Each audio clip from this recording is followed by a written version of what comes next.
Talk Show. Recorded live. Hello, this is Edward Hletke, and welcome to the Virtualization Security Roundtable podcast episode number 72. Today we're going to be talking about how to securely link clouds together.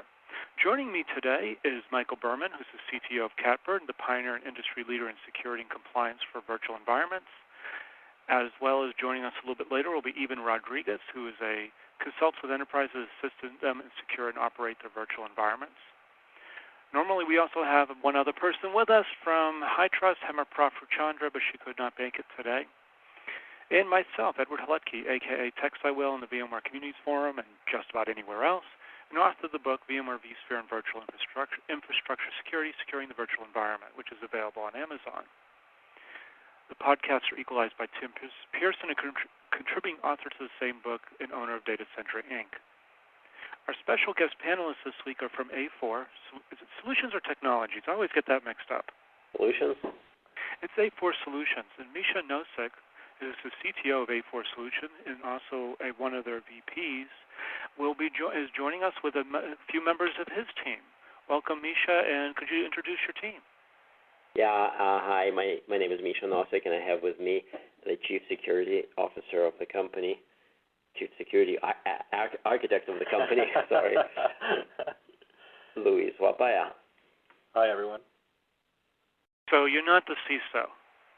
Say it again? You're not the Chief Security Officer, the CISO? No, he's Chief Security Architect. Good, okay, so we got an architect. Great. Yeah. And actually, it's interesting because Luis is a relatively recent addition to A4 team, and he came to us through the acquisition of his company, which he called ComSecWare. We've announced it early this fall, and we're going to get into details of this, but Luis's mission is to expand the security coverage of our CloudLink product. Wonderful. So why don't you tell? I mean, what happened was when we were at VMworld this year, you guys won an award, the Best of VMworld for Security, I believe. Yes, we did. Yeah, it was a pleasant surprise. Unexpected. We almost missed it at the show. You guys almost left too early.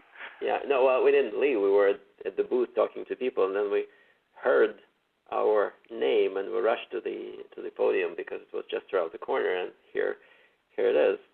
Our name was just being announced, and they called us to the podium. So we were very pleasantly surprised by that, and as you can imagine, right after the award, there was a steady stream of visitors who have never heard about A4 and wanted to see our booth. Yeah, that's actually what I got when I was walking around the show floor. Who's this A4 and what do they do? And why haven't I heard about them before? I said, well, they've been around for three plus years doing, cloud-like technology and a few other things. Go talk to them. But now you have a chance. In about less than 5 minutes, why don't you tell us what your product is? The product is called CloudLink, and it is part of the company's portfolio of products. It's not the only product. This is a virtual appliance, or actually a set of virtual appliances that are being deployed in private and public virtualized environments, or so-called clouds, to secure enterprise workloads in the cloud and extend enterprise security and networking perimeter into the cloud. Okay. So it's effectively a secure link between the two, between an enterprise and a hybrid cloud solution. Yeah, and that link extends all the way to the storage. So it's not just the communication security, but it's also security for data at rest. Okay. And so how do you do that? Yeah, sorry. Now, how do you do that aspect of it? Before we jump into this, I wanted to correct you a bit on the A4 history. It's been 3 years since our journey into the data center and cloud solutions, but the company is actually 8 years old. Well, I met you guys 3 years ago. Yeah, actually almost 9. Yeah. So how do we secure the data in motion and at rest? First of all, it's very important to say that security is a big and ambitious goal for folks that operate or move in the cloud. kinds of threats, and we think of security as different types of threats. It's very important from our perspective and from perspective of our customers to be fairly specific about threats that we protect against and threats that we don't protect against. Otherwise, people, as you used to say in your podcast, get a false sense of security. So we don't want to promote false sense of security, and we clearly identify the threats that we protect against today and threats that we're going to protect against in near future. Today, our product protects data in motion and at rest from intruders, from co-tenants in the cloud, and from threats such as safe disposal of storage. Okay. We do not comprehensively protect against all cloud administrator threats. Not yet. Having said that, we've acquired ComSecWare to make a first step in this direction and protect from certain threats by administrator. Yes. Okay. Our product consists, as we said, of virtual appliances that are being deployed in the cloud user and cloud provider data centers. These appliances establish a secure layer 2 extension between themselves and the appliance that's based in the cloud also presents itself as a secure NFS head end, or in other words, as a storage proxy to virtual machines that intend to use secure storage. Okay. The virtual appliance that sits on customer premises or on the user premises connects to policy controller and key manager, optional key manager, or some key store to ensure that user of the cloud is always in the possession and control of the keys, of encryption keys for both data in motion and data at rest. Right. So effectively what you're saying is that you're doing the data in motion between clouds, but also the data at rest once you're inside the cloud. Correct. And the typical, you're not doing data in motion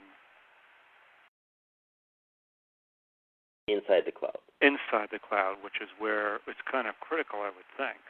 Well, depends on what kind of threats you protect against. We were assured by a few customers that we worked with and few service providers that we worked with that their most urgent concern is really the security of data that is deposited onto the storage arrays for relatively long term compared to momentary character of the data that appears on the wire and disappears from there. See, but this brings up the interesting issue. Say we're talking A4, so we're talking CloudLink, which is basically is built on vCloud, not built on, but will work with vCloud connectors. So we're talking about a fully virtualized cloud here. And my thought on this is that if I'm in the enterprise, my admins can see all my data, regardless if I'm encrypting using any type of data at rest encryption. My admins can literally log in and view that data at any time they want. They just have to mount the BMDK, and away they go. Yes. So, and I know my admins, typically, and I would know how to say, hey, you know what I can probably monitor my admins using tools like HITRUST and Catbird and a few other tools out there to say, hey, these guys are only allowed to do these actions. And if they try to do anything else, like a BMDK getting mounted or being accessed over the network, I can detect that. So now when I start talking about, hey, now my cloud admins can see my data, I don't know who they are. How can I trust them? Fair enough. So you're saying that they're saying that the most crucial area is data at rest. And I'd say the most crucial area is the fact that I have to trust the cloud admins regardless of data at rest or not. Data at rest encryption for me in the cloud, and correct me if I'm wrong, is effectively that if I have to get rid of a hard drive, the data is encrypted when they get rid of it or trash it. Let's say it broke and I'm going to replace it in the array, or I'm going to upgrade and get rid of a bunch of drives. No one can see my data when that happens. But in the normal daily usage of a cloud, especially a fully virtualized cloud, I have to trust that the admin's not going to be a bad actor and peek at my data. Well, of course, as we said, there are different types of threats. So one of the most feared aspect of putting the data in the cloud is not the admins, rightly or wrongly.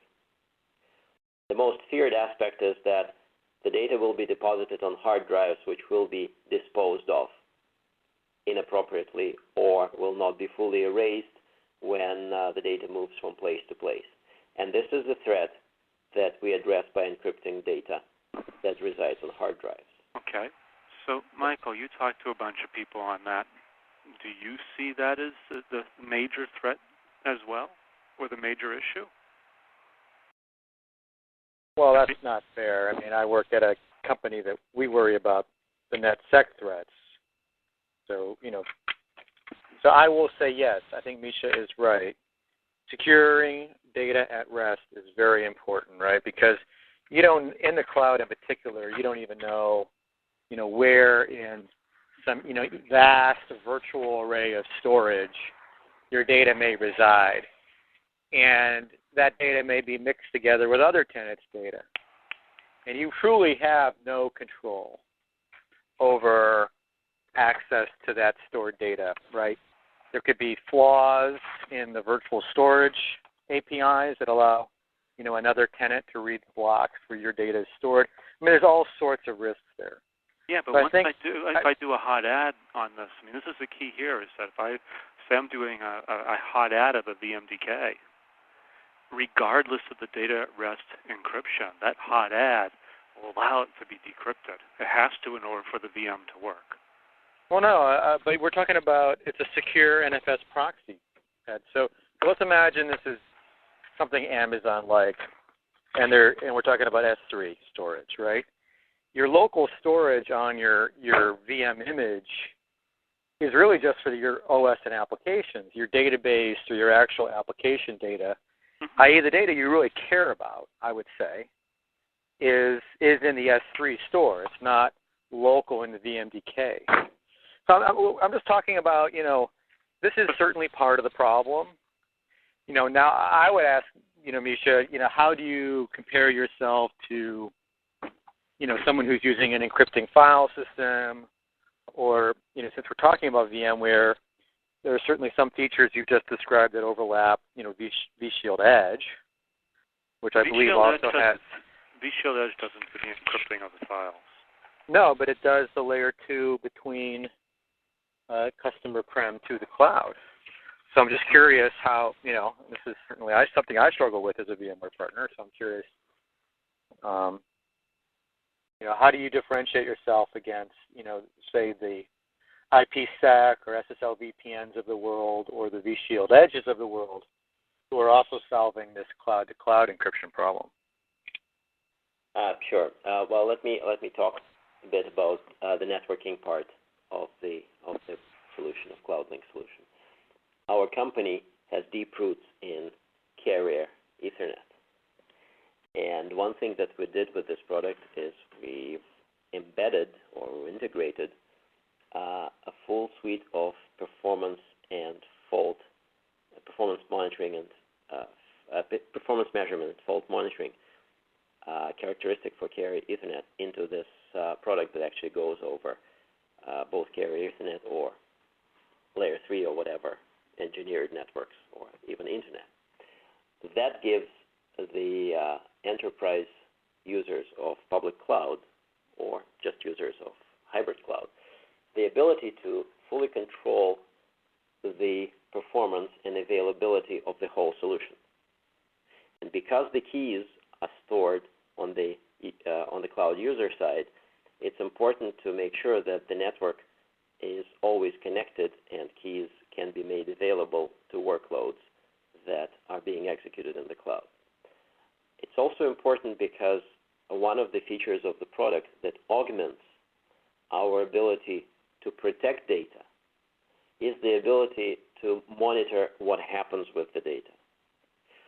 All of the logs that are available in the cloud, logging various events and potentially violations of security policies by administrators, are being transferred through this carefully monitored link from the cloud operator, cloud provider, to the cloud user sites for further analysis.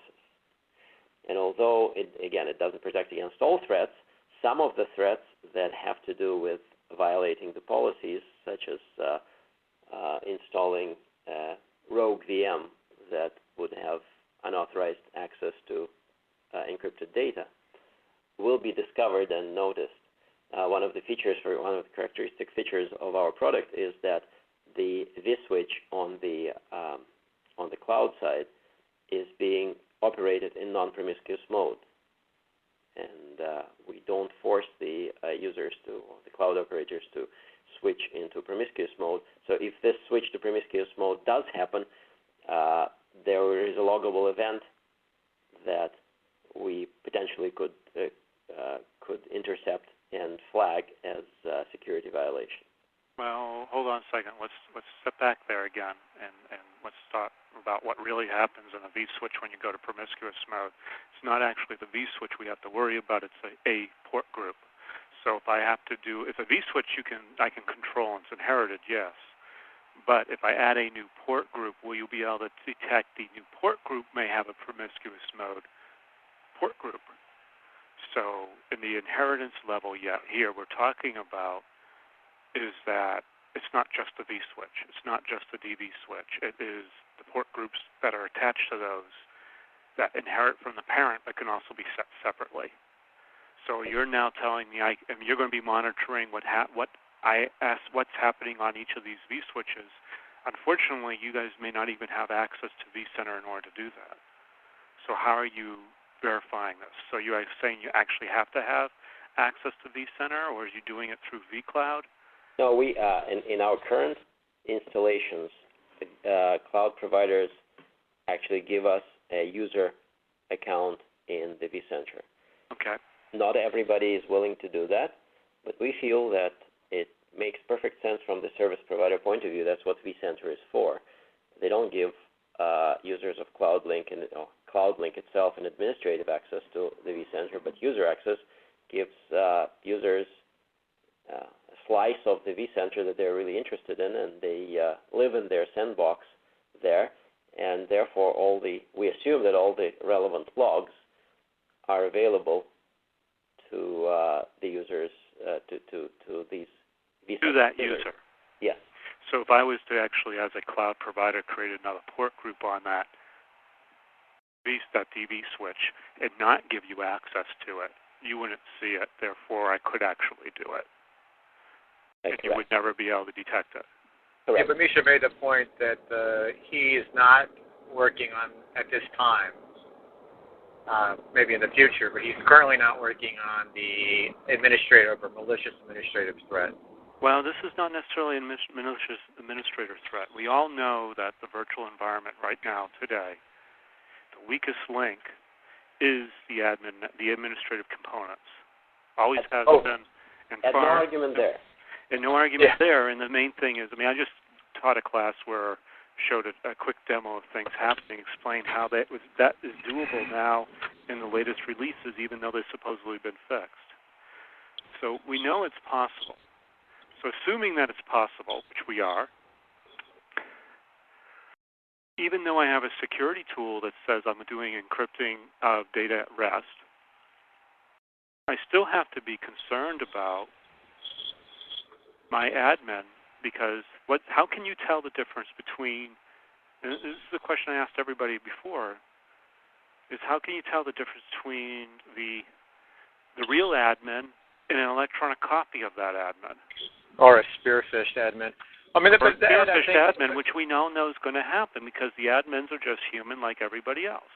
Well, right, but this is the point now you're kind of getting into catbirds territory or perhaps high trust territory. Well, We're not able to solve every single problem, and I think a cloud provider needs to recognize that there isn't this one tool solves all problem solution. And if you're doing a private cloud or a public cloud, you've got to look at your options, right? This is a solution for secure transport and secure storage securing storage at rest. I think we may end up competing in other places, but I see it as complementary to what a high trust or a catbird or similar products do today, and that's because there are folks who are focused on the administrative protections, or there are folks like us who are focused on the data segmentation and other layers of risk or threats. Absolutely, I agree with you. But if you're going to build a piece in your product, anybody, then we need to worry about, does that do everything you expect it to do, or is there a weakness in there that can be easily found out? Well, Misha said something very interesting at the beginning.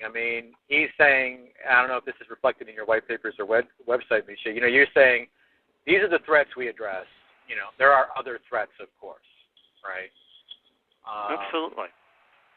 So let me jump in here and first of all acknowledge, yes, there is a whole suite of administrator threats that should worry people, because once you solve the problems of immediate importance, such as protecting your data from being improperly disposed of or from improperly erased, what next?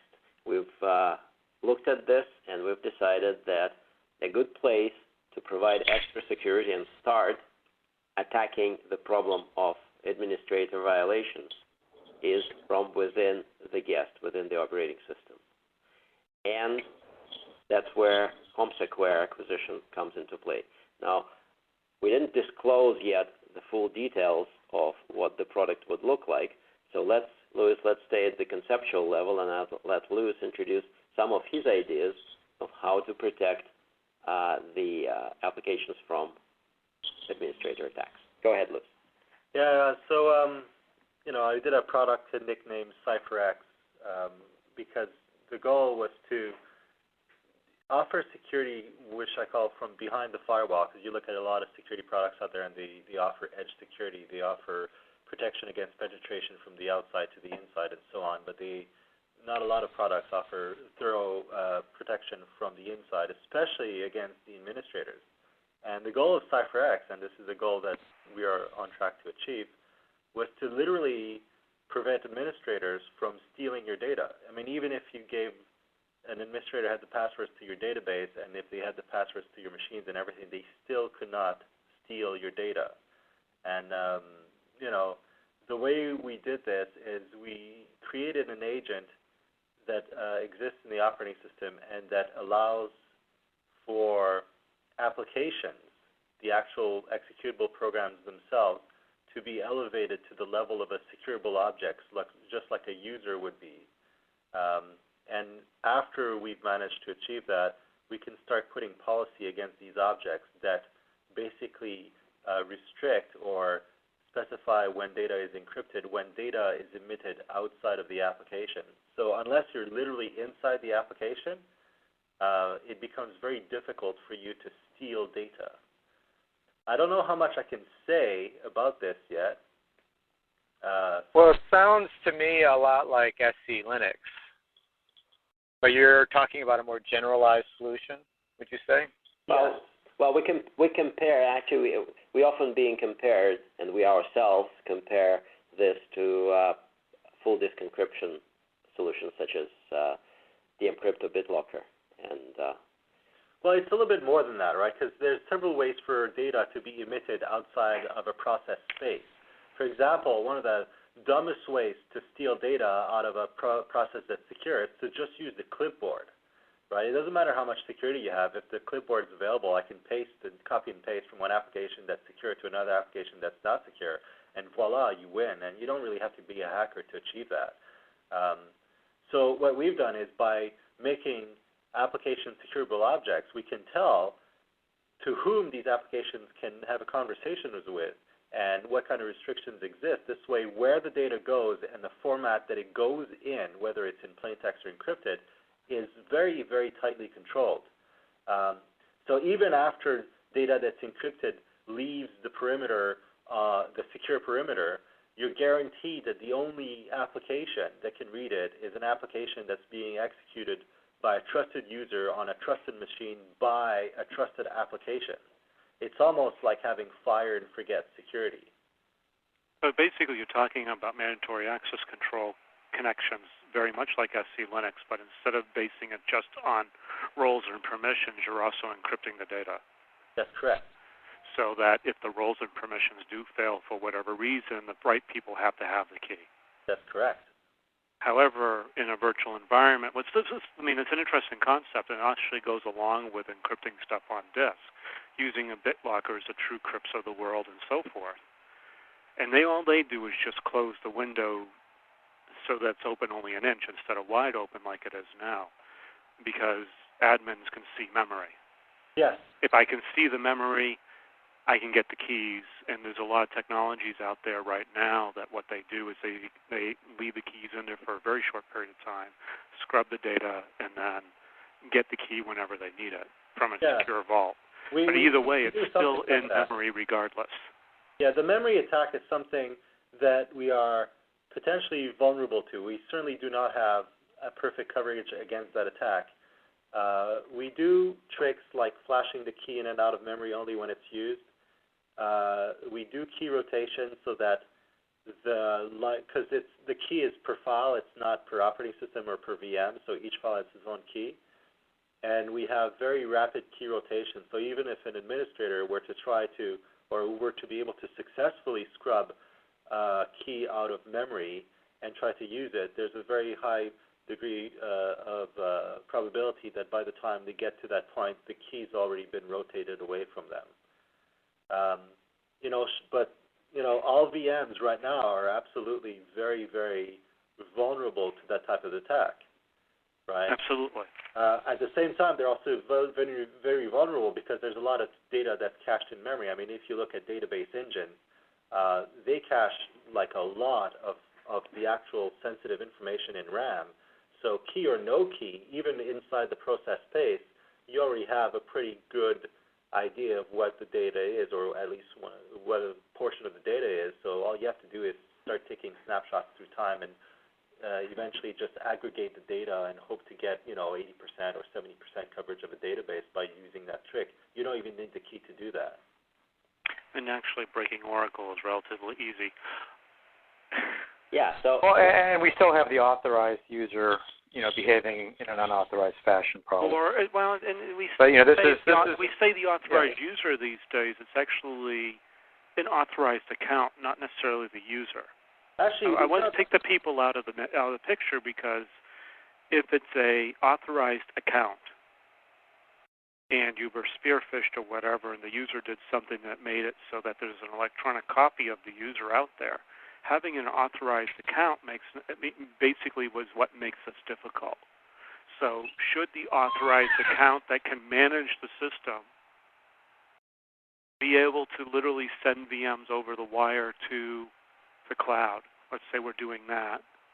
Or should that authorized account be the one to be able to log in, dump memory, and do whatever we need to do there to do it? Well, no, I get what you're saying, but I was actually talking about what I now call the private manning problem, right? Which is, this is the person accused of dumping all the cables to WikiLeaks, right? Yeah. So he's an authorized user, and you're right. It could have been an attacker who's compromised his credentials. And so what we're dealing with there, again, it's that insider threat. Again, that's not a threat they're claiming. So it's really about what they're talking in the sense of, malicious administrator, some other, other user is getting in which we know is and you were just saying with Oracle, I mean, this is a critical problem, right? Yeah, you don't even have to spearfish somebody to crack a lot of systems. Correct, and that's what the pen testers do. They're hardly ever doing that one.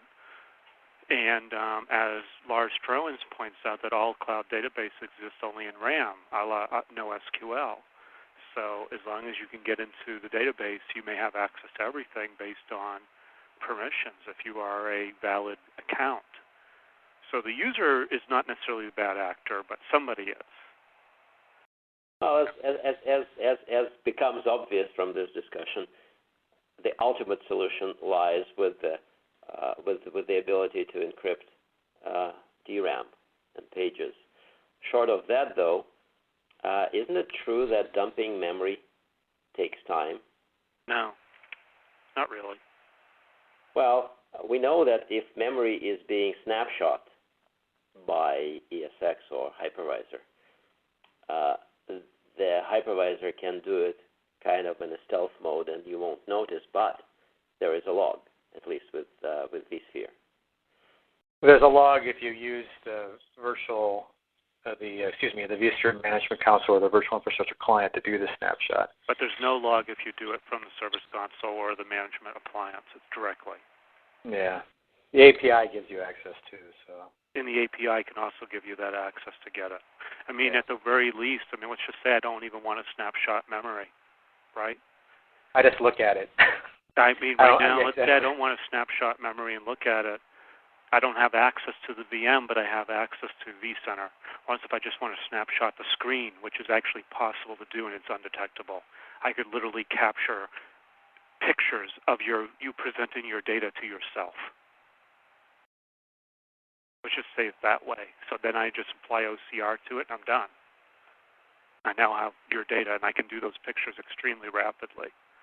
As a good script would be able to get a whole image very, very quickly. It's kind of like taking a rapid fire.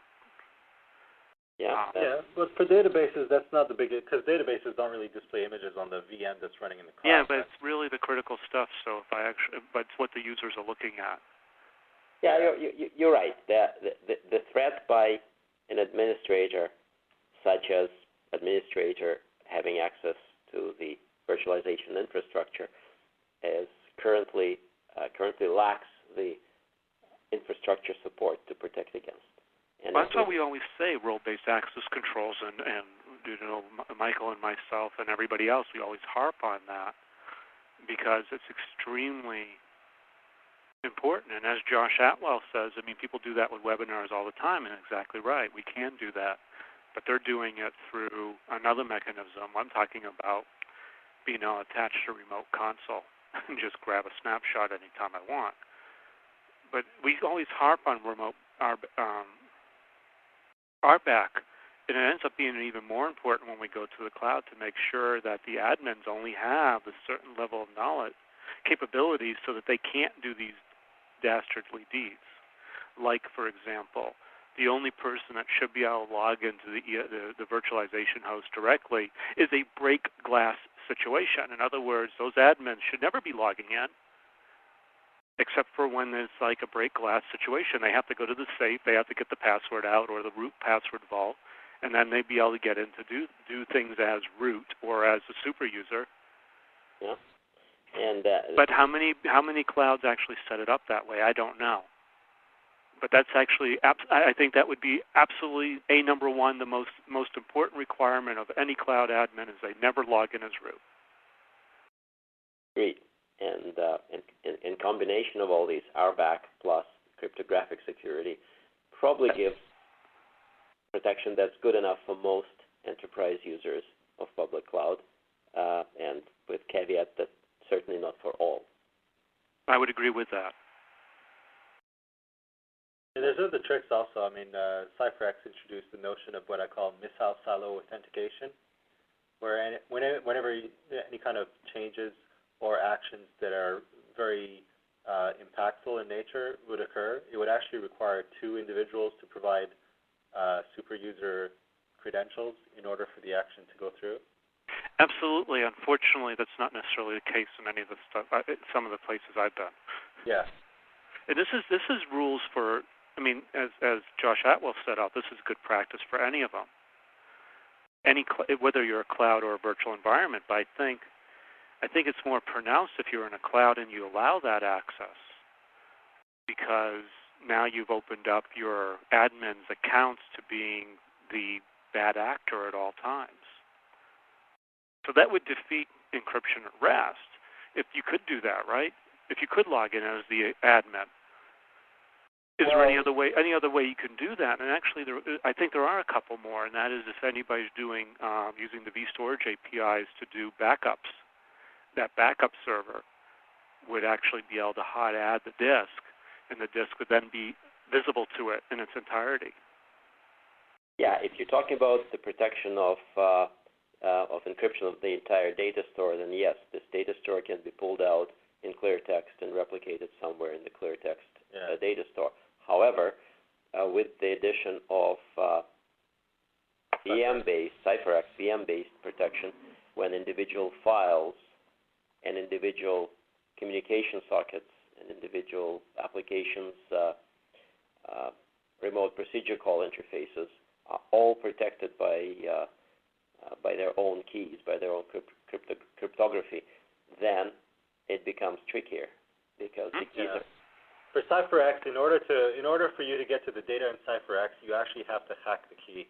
I mean, if you were an administrator logged on to the VM running the database and you had the administrative password to the database, you still could not steal the data if you tried. Okay. You couldn't do it. But you could make a copy of it, and that's the key. Is when you do these hot add technologies, you can copy a VMDK regardless of how the data looks. If I fully encrypt the VM, let's say using BitLock or TrueCrypt or Concertware or anything like that, I actually encrypt the data is encrypted. When I do the hot add of encrypted data, it stays encrypted because the VM that data is in is not running. So you're not running BitLock or you're not running TrueCrypt. It just shows up as encrypted data. Yes. So I could make a copy of that, or an attacker could make a copy of that very easily using just standard backup technology. Yeah, but if they couldn't break the backup interfaces, well, gee, game over as well, right? Yeah, but what are you going to do with the encrypted data? It's encrypted. I mean, well, if it's BitLocker, all I have to do is power on the VM, let it come up, shut it down, grab the memory, the key's in there. Yeah, no, CipherX is not. We solved that problem. Yeah, you guys solved that problem with with CipherX, but what I'm saying is that with BitLocker, yes. With BitLocker or even TrueCrypt, you'd still have that capability. Yeah, absolutely. Yeah, absolutely. Even if you gave me a key that I would have to use, let's say a non-certificate-based key, I may have a key that's too easy to break. In other words, it's something less than 32 characters, or 48, or 64, or 128. It still becomes so easy that they're all text-based, you can brute force it. Yeah. No, I don't disagree with that assessment. That's correct. But like I said, the goal of CipherX was to try to actually make sure that these weaknesses were eliminated to a pretty good degree. And like I said, the memory attack, that's the thing that scares us. I mean, that's a vulnerability that everyone suffers from, and we certainly do as well. And there's ways to mitigate the probability that the attack will be successful, but there's no way to absolutely rock solid prevent it. True. So let's say we're securely linking to the cloud. We got the transport security. Now, if I'm either using the A4 solution for Cloud Link. Now, Michael, you brought up vShield Edge. So you guys just differentiate yourself by the fact that you actually have the secure data store as well. And I also heard the carrier grade magic words. And the keys are owned by the individuals, by the business unit, effectively, and not. Well, I think you could do that with vShield Edge too. I mean, lots of VPN appliances do that, and I think that's actually a very important feature, guys. So I'm glad you did that. You know, it's very important that the subscriber hold their keys. So that's very good. So that's the differentiator, because with all the vShield group of products, it's all under the control of the vCenter administrator, right? It also so happens to be a compliance requirement in many compliances. So what it ends up being is you still have to interrogate the cloud somehow to find out their security posture and whether or not they're using these break glass mechanisms for root password vaulting or multiple pieces of an admin password handed out. Oh, yeah. I mean, cloud audit and audit transparency to the subscriber is very important. But do we have that? I mean, I think that's actually crucial to what we're talking about, because if it's not there, all this extra technology we put in to do encryption is kind of useless. This isn't my call, but that's an area we're trying to get into, is to provide that audit transparency through a multi-tenant interface. But yeah, I mean, there's people working on this. Absolutely. There's a lot of people like cloudaudit.org, the AAA. I mean, that's Christopher Hoff's little thing going on. Cloud Security Alliance is working on it. Trying to follow that work and get it into my product. Exactly. So we have the capabilities, but what we're looking at is to properly transfer data into a cloud, you need to fully understand the cloud security posture before you even do it. I mean, if I use something like this and I encrypt the data at rest, I think that's great. Now, I think there's like an independent certification or some third-party certification model we need for this market, the cloud provider market. And then that auditor would, look at products like A4s or HEMAs and/or mine and/or others, and how the cloud provider is, making use of that, and how that utility is available to the subscriber. And there should be certifications or even levels of certification. That way, a buyer will understand what they're buying into. Right now, my bottom line is get the security SLA you require for your data. And that SLA will end up forcing the cloud providers to buy, products like A4s or products, from other folks in order to make that SLA achievable. Exactly. But outside of an SLA, there are no guarantees. It's all caveat emptor today. Well, is there a guarantee even with an SLA? Well, at least you have transfer of liability and you have recourse. Okay. Right. Yeah. You might get. Yeah, you still could get your data stolen, right? I mean, even the best practice deployment is never 100%. The question is, are you reducing liability? Are you transferring liability? Those are the sorts of things that enterprise going into the cloud has to really get their arms around, and they have to, in some way, they may have to insure against their risk. I mean, there's other things, there's other avenues, right? Now, but we also have to worry about, let's say, Josh says something here that's kind of funny, is I don't care if someone finds the company picnic photos, don't want them in personal influence, just like your private environment, but, those picnic photos would be extremely useful if someone was going to social engineer your company. So you really don't want anybody to see them. Well, those picnic photos are pretty interesting if you work for the CIA, too, right? Those folks don't like to have their pictures taken anywhere. Yeah, and if you look at the concept of social engineering and spear phishing attacks and the APTs that are out there, if I can pinpoint the administrators that were at that company picnic and I got their photos and find out what they're doing, I'll find out what they're interested in, which would make that attack possibly successful. Or the scary thing with photos now is Facebook's recognition algorithms. Yes. So with a picture, you can now find someone on Facebook. Well, not only that, they have it built into any Mac iPhoto. You can do recognition right there. I got an email from somewhere saying that, are you part of this picture? We found your face. I'm looking going, that's pretty scary. And it wasn't Facebook, it was something else. So yeah, so Josh, while you may not care, that would be actually kind of useful to keep away from anybody. What I'm hearing here is a very interesting technology. We've got a combination of transport encryption, cloud to cloud, or customer prem to cloud.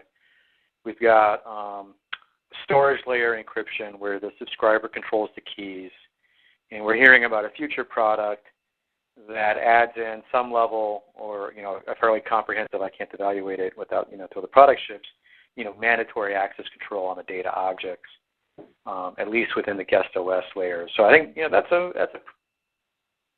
from an encryption product point of view, that's fairly complete. Actually, I would agree with you as well. And if you could tie it to SC Linux, if you're running instead of Linux or some other type of mandatory access control mechanism that already exists, and just do the encryption that way, that would actually be pretty cool too.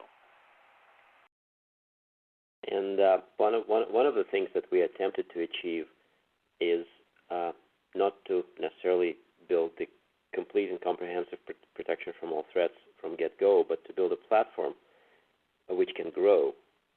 And we hope we're marching along this road, just adding protection for more and more threats using this platform of distributed control of the keys, monitoring the performance, monitoring the faults, discovering events, and protecting from more and more threats in each release that we put out. Okay. Well, thank you very much. So for that, I mean, what we're thinking about here is that Josh Atwell is here, Cloud Security as a Service. He's talking about that, but he also said certain info should never go on the wire, and it's all about application remote access. Actually, I think it's all about application data access, regardless of where that data lives, right? Exactly. Because remote access is one thing, but data access is a whole other story. Well, that's what CipherX does, right? Yes.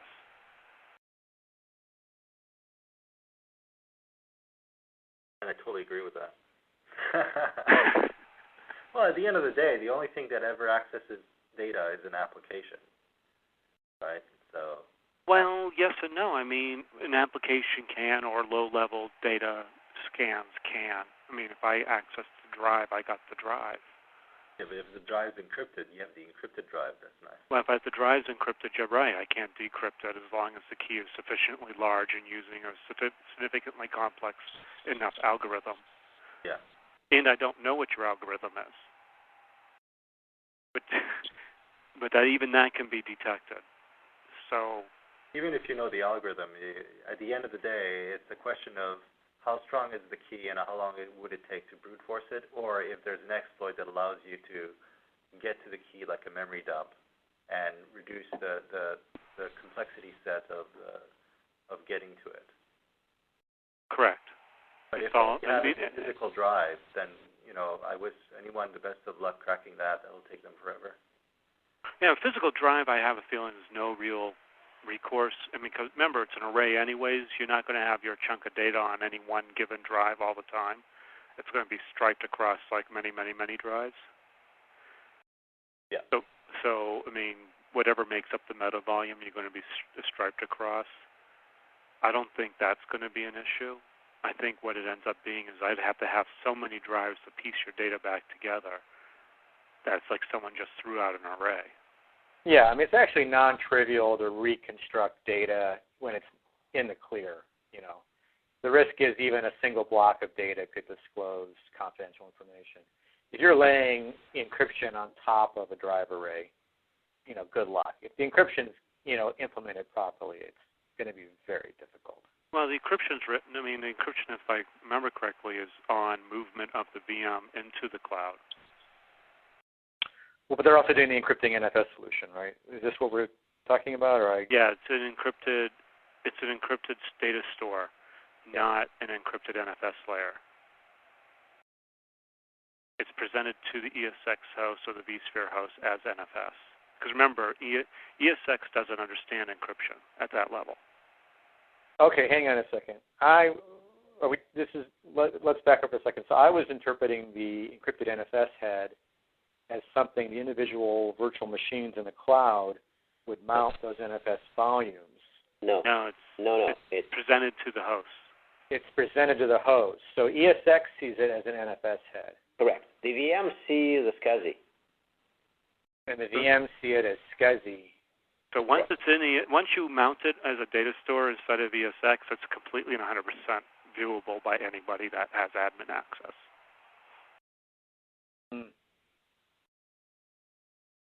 And if you have access to the quote-unquote data store browser inside of vCenter, you can download it. Yes.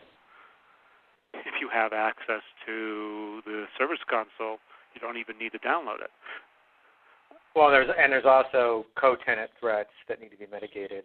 Yep. Does each individual tenant have their own quote-unquote data store NFS head? Yes. Okay. So each time CloudLink is being deployed, it's deployed for individual tenant. All the VMs that belong to this tenant share this data store, and their collective data is encrypted. So tenants couldn't necessarily cross boundaries unless they were giving access. Correct. Yeah. So legitimate tenants, properly provisioned, would not see each other's data. Yeah, I would be more concerned about a direct, network attack against the NFS head. That would be, one area to bypass this. So what else can we do to protect the data? I mean, we got data moving to the cloud pretty well covered. We got data at rest pretty well covered. We're starting to talk about encrypted mandatory access controls.